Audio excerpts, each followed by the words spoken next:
FIFA 21 on the next gen consoles is a confusing topic and there are so many questions that you guys have about it. So in this video I'm going to be explaining all of those, and all the way from pre-ordering and how it's going to work in the disc and the digital edition, and the FIFA Ultimate Team transfer market, matchmaking, and the changes from the old gen and the new gen consoles. So before we get into all of those details, make sure you subscribe to my channel for more FIFA 21 content. We upload brand new FIFA 21 videos almost every day, and the best way to check them out is obviously a subscription, so please go ahead and click subscribe. So let's get into the video, and everyone is ordering the new PS5 and it's selling out on every website. The price of the PS5 is $499 for the standard version, whereas the digital version is $399 worldwide. The reason when it comes to $100 price cut because the digital version doesn't have the disk drive in it.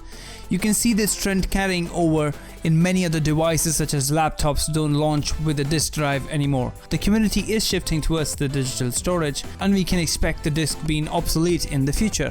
But if you still enjoy your CDs and discs, and maybe you play FIFA or just single player games with the disc and then go ahead to sell it on, the standard edition with the disk drive is for you.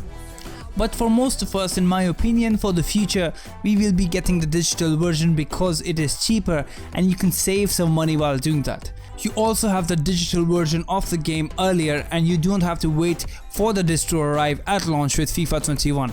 For example, as soon as you get the game on the console's release, you don't have to wait for the disc, you can just pre-download it on your consoles, and that's all positives. But why is everyone pre-ordering it right now, and why do the panic exist? Well, the supply of the PS5 consoles is the issue, and people are afraid of missing out on the console when they need it. Because the production of Sony is slow and the demand of the product is completely imbalanced, there is this fear that in November it's still gonna be sold out and people are gonna sell theirs for even more what they bought it for in November. People are already selling their digital version for $450, $500 on eBay, and the standard version is going for $700, $600 and even beyond that.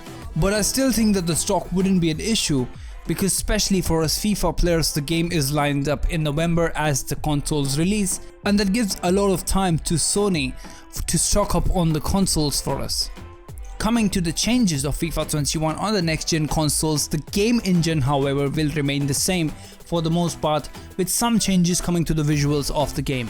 EA have mentioned changes in player bodies from old gen to the next gen, since the next gen is capable of handling higher texture resolution and a higher player fidelity. This is also evident in the PES 2022 next gen trailer, where they showcase the use of Unreal Engine 5, which is meant for the next gen consoles and can handle millions of triangles and polygons as shown in their graphical demo earlier this year, and these advancements lead to obvious improvements in the game. Since the polygon count of the next gen console is generally higher, the changes in the crowd are also evident, with more detail being spotted in the banners and the pyrotechnics. The texture resolution of the models generally scale up to twice when the VRAM can handle these textures. With the next gen consoles boasting a 12 teraflops of graphical power, it is obvious that the technological advancements are supposed to come. Changes are also coming to the controller feedback and the haptic feedback of the DualShock 5. Lastly, taking into account the load times and the load speeds of the next gen consoles are better when compared to the old gen consoles. Also keeping in mind which PS5 suits best for you, since if you're getting the digital version of FIFA 21 from the PlayStation Store, you can choose to buy a digital version of PS5 or a disc version. But if you buy a disc version of FIFA 21, that is, you need to buy a disc version of the PS5, of course, because you need the disc reader for the FIFA 21 disc. Keeping in mind that your progress does carry over from PS4 to the PS5, even if you're using the disc edition of the game. The modes that are not entitled for the progress carryover are career mode and pro club, sadly. Their progress does not carry over to the next gen, and which is extremely sad because you gotta start your career mode and you have to build your pro again when you launch on the PS5.